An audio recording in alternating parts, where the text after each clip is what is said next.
દાનબા બાપુ વાત કરતા હતા કે 900 વર્ષ જૂનો ઇતિહાસ આ છે અને 900 વર્ષે દાદા પ્રગટ થયા પણ કેવી ધરતી છે આ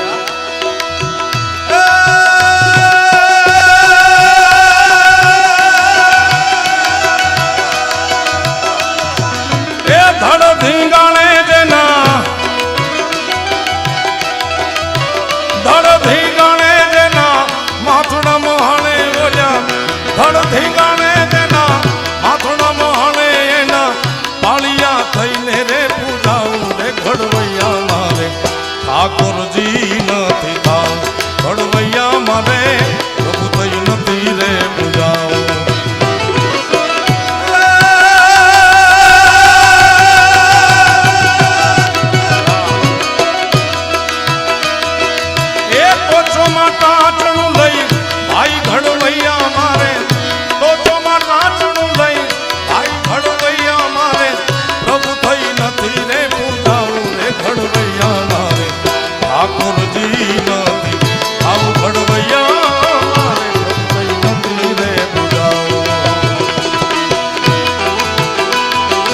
સુરાપુરા દાદા તમારો જય હો સુરાપુરા દાદા તમારો જય હો